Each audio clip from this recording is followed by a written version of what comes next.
अस्सलाम वालेकुम दोस्तों। पाकिस्तान और श्रीलंका के दरमियान 7 जनवरी से टी20 सीरीज शुरू हो रही है।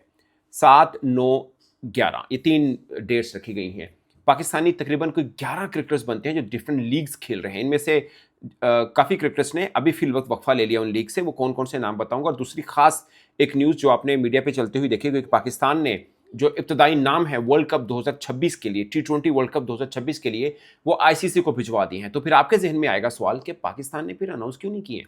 इसके ऊपर बात करेंगे, बल्कि पहले इधर से ही बात कर लेते हैं। एक्चुअली में 31 January is the last date, जिससे पहले पहले आपको जो फाइनल 15 रुकनी स्क्वाड है उसकी अनाउंसमेंट करनी है।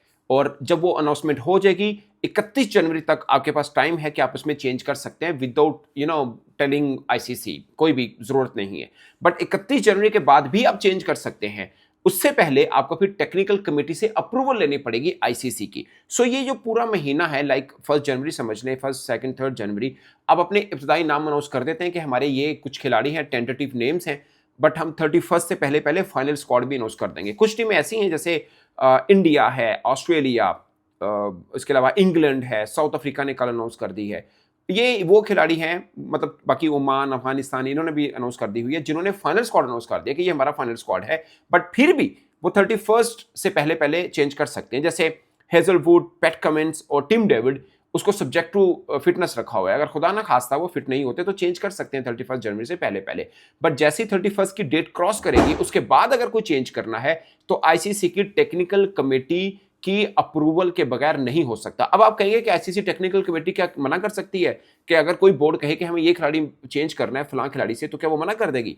मना नहीं करती। बट उसके बाद फार्मूला ये लग जाता है एक्चुअली में कि आपने अगर एक खिलाड़ी को चेंज किया, मिसाल के तौर पर आप ये कहते हैं कि हमारा ये खिलाड़ी ए है, इसकी जगह पे हम फलां खिलाड़ी बी है उसको लाना चाहते हैं, तो वो प्रूव कर देगा जो भी रीजन आप बताएंगे उसको देखकर। लाइक आप कहेंगे इंजर्ड है, उसकी रिपोर्ट देखेंगे, उसके बाद कहेंगे ठीक आप चेंज कर सकते हैं। बट वंस आप चेंज कर देते हैं, लाइक आप बी को ले आते हैं, ए को आप रिमूव कर देते हैं, फिर दोबारा पूरे टूर्नामेंट में आप ए को वापस नहीं ला सकते। मिसाल के तौर पर अगर कोई एक खिलाड़ी इंजर्ड हो गया, वो 7 दिन की इंजरी, आप कहें यार 7 दिन के लिए मैं दूसरा खिलाड़ी ले आता हूं, जैसे वो फिट होगा फिर दोबारा ले आऊंगा, तो जब टेक्निकल कमेटी पे मैटर जाएगा तो फिर वो दोबारा नहीं आ पाएगा। 31 जनवरी के बाद ये मामला आ जाएगा।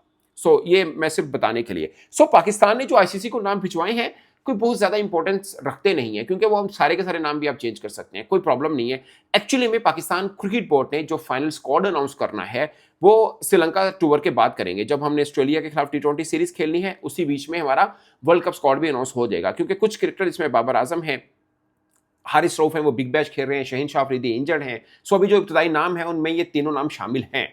बट ये इब्तदाई नाम है, आप इनको हतमी नहीं कह सकते। वो अनाउंस कर दें ना कर दें कोई इतना माने नहीं रखता। जैसे बांग्लादेश ने भी आईसीसी को नाम तो भिजवा दी बट अनाउंस नहीं किया। इससे पहले भी वर्ल्ड कप में कई बार ऐसा हुआ, हम नाम भिजवा देते हैं फिर अनाउंस बाद में करते हैं, उसमें काफी चेंज भी हो जाती है, कोई फर्क नहीं पड़ता। इन नाम का सामने आना भी कोई माने नहीं रखता, ना आना भी कोई माने नहीं रखता, क्योंकि ये वो नाम ही नहीं है जो वर्ल्ड कप में होंगे। वो अलग बात है कि पाकिस्तान ने ऑलमोस्ट मिले जुले नाम भेजे मगर कई नाम ऐसे हैं जिसपे क्लैरिटी क्रिकेट बोर्ड की होना अभी जरूरी है, इसलिए हमने ऑफिशियल अनाउंस नहीं किए। जब हम ऑफिशियल अनाउंस करेंगे 31 जनवरी तक का टाइम हमारे पास होगा, तब भी हम चेंज कर सकते हैं। बट 31 जनवरी जब क्रॉस कर गई फिर हम चेंज नहीं कर सकते। जैसे वर्ल्ड कप 2022 में फखर जमान इंजर्ड थे, हमने रिजर्व खिलाड़ियों में हारिस रखा हुआ था, wicket keeper batsman Mohammad Haris. फिर हमने आईसीसी टेक्निकल कमेटी को बोला कि हमें फखर जमान इंजर्ड हैं, हमें इनकी जगह पे मोहम्मद हारिस को लेके आना है। तो फखर जमान की इंजरी ऐसे नहीं थी कि वो दोबारा फिट नहीं हो गए, ऑफकोर्स हो गए थे।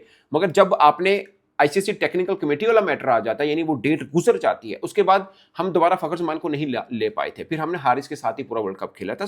एक बार 31 जनवरी के बाद जो चेंज होगी वो चेंज दोबारा वापस नहीं आ सकती, अब वापस आ सकती है। ये फर्क है, सिर्फ ये बताना चाह रहा हूं मैं। अब मैं आता हूं उन खिलाड़ियों पे जो बांग्लादेश प्रीमियर लीग खेल रहे थे, पाकिस्तान टीम का हिस्सा है, 7 जनवरी से पहला मैच भी खेलेंगे, लाइक उस स्क्वाड का हिस्सा है। उसमें साइम अयूब, साहबजादा फरहान, मोहम्मद नवाज, ख्वाजा नाफे, फहीम अशरफ, उस्मान खान, सलमान मिर्जा, ये वो 7 नाम हैं जो बीपीएल की डिफरेंट फ्रेंचाइजी से खेल रहे हैं। 3 नाम मुझे श्योर हैं, 2 जिसमें साहबजादा फरहान, मोहम्मद नवाज कल से ही अपनी लीग को छोड़ चुके थे, वो ढाका से रवाना हो गए। आज सुबह को साइम अयूब रवाना हो गए और बाकियों के बारे में भी ये कहा जा रहा है कि वो रवाना हो रहे हैं या हो चुके हैं। वो अभी ब्रेक ले ली उन्होंने बीपीएल से। अब शादाब खान, उन्होंने भी लास्ट मैच खेल लिया, वो भी वापस आ रहे हैं। रही बात बाबर आजम की, हारिस रऊफ की, वो तो टीम का हिस्सा नहीं, वर्ल्ड कप का होंगे मगर इस श्रीलंका टूर का हिस्सा नहीं है, इसलिए वो पूरी की पूरी बांग्लादेश प्रीमियर लीग जो है वो खेलेंगे। अब आता है 3 खिलाड़ी जिसमें उस्मान खान, नसीम शाह और फखर जमान, जो पाकिस्तान टीम का हिस्सा है मगर आईएलटी का फाइनल कल खेलना है। सो अभी भी टाइम उनके पास, लाइक इतना लिवरेज तो मिलेगा ना उनको थोड़ा सा कि उनकी टीम फाइनल खेल रही है और इन्हीं के ऊपर एटलीस्ट नसीम शाह जो हैं वो और उस्मान खान, उनका काफ़ी रोल है। अगरचे लास्ट मैच में जो क्वालिफायर मैच खेला था फ़खर ज़मान ने भी 50 की थी, बल्कि उन्होंने हाईएस्ट ओपनिंग पार्टनरशिप की जोड़ी ओपनिंग पार्टनरशिप लगाई थी आंद्रे के साथ। अगरचे ज़्यादा रोल उनका था मगर फ़खर की भी 50 आई थी और अच्छी रिदम में थोड़ी सी नजर आई। स्ट्राइक रेट के ऊपर बात आप जरूर कर सकते हैं, पर ये तीन बड़े खिलाड़ी हैं ILT टीम से अगर हटाएंगे तो डेजर्ट वाइपर उड़ जाएगी। सो वो मुझे लग रहा है कि वो फाइनल खेलेंगे, फाइनल खेलने के बाद फौरन वो भी निकल जाएंगे, तो एक दिन का ही फर्क है, कुछ ज़्यादा फर्क है नहीं, तो उनको खेलने भी देना चाहिए। सो कुल मिला के ये 11 खिलाड़ी बनते हैं जो कईयों ने फ्रेंचाइज से कट ले लिया है, कई लेंगे और सीधा वो आएंगे। अगर 5 तारीख तक भी सब पहुंच जाते हैं तो ये 5 का दिन मिल जाएगा, 6 का दिन मिल जाएगा, 7 को मैच है, सो वो हो जाएगा। और अब कईयों के जहन में ये भी सवाल आता है कि यार वर्ल्ड कप से पहले सेकंड लास्ट सीरीज है, आपने बाबर हारिस रॉफ, चलो शहीन तो इंजर्ड हो गए, तो इनको अब क्यों नहीं बुलाया? मुझे लगता है कोई फ़र्क नहीं पड़ता। न्यूजीलैंड ने भी अपना इतना अहम टूर है इंडिया का, हमारा उतना अहम नहीं है जितना न्यूजीलैंड का इंडिया का। या इंडिया के अंदर वर्ल्ड कप हो रहा है, इंडिया जैसी टीम के साथ सीरीज़ खेल रहे हैं, तो उन्होंने 2-3 खिलाड़ी जो उनके रेगुलर हिस्सा होते हैं, जिसमें फिन एलन है, टिम सेफर्ट है, फर्गूसन तो खैर बाद में इंजर्ड भी हो गए, वो हिस्सा नहीं बनाया उन्होंने, क्योंकि वर्ल्ड कप स्क्वाड फिर बाद में अनाउंस कर देंगे। फिल वक्त जो खेल रहे हैं वो खेल रहे हैं। जैसे इंडिया के अंदर उन्होंने न्यूजीलैंड की अपनी ओडिया टीम अनाउंस की है, उसमें केम विलियमसन नहीं है क्योंकि वो ऐसे T20 खेलेंगे, वहाँ पे प्रॉमिस कर चुके हैं वो पूरा खेलेंगे। सो बाकी बोर्ड अपनी क्रिकेटर्स को ये वाला राइट देते हैं। अब बिग बैश में पाकिस्तानी क्रिकेटर इतने मतलब तादाद में 6 खेल रहे हैं। फर्स्ट टाइम इस रिसेंट डेकेड में देखा कि इतनी बड़ी तादाद में पाकिस्तानी क्रिकेटर बिग बैश खेल रहे हैं। और वैसे भी कई और बड़ी बड़ी लीग्स हैं जिसमें पाकिस्तानी क्रिकेटर्स नहीं खेल पाते because of some problem, like उधर इंडियन इन्वेस्टर्स हैं। तो ऐसे में जो खिला रहे हैं आप उनको तो oblige करेंगे। फिर आपने अपनी पाकिस्तान सुपर लीग खेलनी है, वहाँ पे भी आपको वो क्रिकेटर चाहिए जो IPL में नहीं मुंतखब हुए, तो कम से कम बोर्ड से ये तो आप लेंगे ना रायत के, यार बाबा आपके क्रिकेटर हमें अवेलेबल होने चाहिए। सो ये वाला मामला जो है, अभी भी एक और खिचड़ी पकड़ी है बीच में।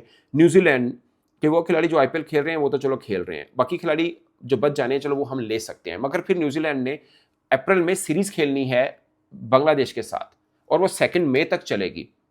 सो न्यूजीलैंड के खिलाड़ी जो आपके पास PSL के लिए अवेलेबल होंगे, बचे खुचे जो IPL में नहीं मुंतखब हुए, जो बचे कुछ होंगे, हो सकता है वो फिर न्यूजीलैंड टीम में सिलेक्ट हो जाएं और वो फिर कट लें। अब आपको देखना है कि न्यूजीलैंड बोर्ड से आप ये बात कर सकते हैं कि वो खिलाड़ी भी आप ना सिलेक्ट करें। जब आप IPL वाले नहीं कर रहे तो ये भी मत करें, हमारे PSL खराब होगा। मगर प्रॉब्लम ये है कि बांग्लादेश जो है वो तो अपने खिलाड़ी निकालेगा क्योंकि उनकी क्वालिफिकेशन का मैटर है वर्ल्ड कप के लिए, डायरेक्ट क्वालिफिकेशन का, तो वो तो अपने निकालेगा क्रिकेटर। सो 2 देश के क्रिकेटर, एक बांग्लादेश के एक न्यूजीलैंड के, वो मिडवे में PSL फ्रेंचाइजीज को छोड़ सकते हैं। इसके लिए भी हमें मेंटली तैयार रहना है। बाकी ऑस्ट्रेलिया के साथ हम ये राय दे रहे हैं कि हम अपने मेन क्रिकेटर्स को नहीं निकाल रहे, स्वाइक शदाब को निकाला है, वो चूंकि इंजरी से वापस आए हैं तो उनको डालना था टीम में चेक करने के लिए। और इस सीरीज के बाद फिर वर्ल्ड कप का स्क्वाड भी फाइनल हो जाएगा, जो कि मुझे लगता है अभी भी हो चुका होगा। एक आधे नाम के ऊपर थोड़ा बहुत ऊपर नीचे वाला मामला होगा। अब अगर खुदा ना खास्ता शदाब खान श्रीलंका टूर में परफॉर्म नहीं करते तो क्या उनको निकाल देंगे? शायद, मतलब कुछ भी हो सकता है। अगर एक आधा मैच में चल जाते हैं, इनिंग आ जाती है या बॉलिंग अच्छी हो जाती है तो रख लेंगे, शायद उनके नाम के ऊपर थोड़ा सा प्रॉब्लम हो। बाबर आजम का तो खैर उनको राय दी हुई है, वो BPL खेलेंगे, वो तो मुझे लगता होंगे ही होंगे। सो ये वाला मैटर है दोस्तों। अब जो लीग्स हैं उससे आपका ध्यान भी बटेगा, बट आपने अपने क्रिकेटर्स को देखना है तो वो 3 मैचेस में आप देख सकते हैं। उसके बाद जो BPL वाले खिलाड़ी हैं वो तो सीधा BPL में आ जाएंगे, शदाब फिर दोबारा बिग बैश में जा सकता है, ILT खत्म हो चुकी होगी। सो ये पूरा मुद्दा है जो आपके सामने मैंने रख दिया है। बट एक इंटरेस्टिंग सीरीज शुरू होने वाली है क्योंकि श्रीलंका को हमने अपने घर में जरूर हराया है, मगर श्रीलंका काफ़ी टफ है। मैं हमेशा ये बात करता हूँ कि ठिकसाना और हसरंगा को उनके घर में खेलना बहुत मुश्किल है क्योंकि आपके यहाँ स्पिन को उतना फेवर नहीं मिलता। अगरचे हमारे इमरान ने तगड़ी बॉलिंग की है, उस्मान तारिक ने बाद में अफ्रीका के खिलाफ अच्छी बॉलिंग की, मगर श्रीलंका में उनके स्पिन को खेलना मुश्किल रहता है। एक अच्छी तैयारी हमारी हो सकती है। अगर से दम्बोला में सीरीज़ हो रही है, मुझे लगता है सिन्हाले में ही हो जाती, कोलंबो में तो शायद ज़्यादा बेहतर रहता, वहाँ ज़्यादा मैचेस भी नहीं हुए और हमने मैचेस भी वहाँ पे ज़्यादा खेलने हैं। खैर जो भी है, एक कंडीशन वैसी मिल रही है हमें। इस पर दोस्तों आप अपनी राय कमेंट की सूरत में जरूर बताएगा। मेरी तरफ से इतना ही, इजाज़त दीजिए, अल्लाह हाफिज़।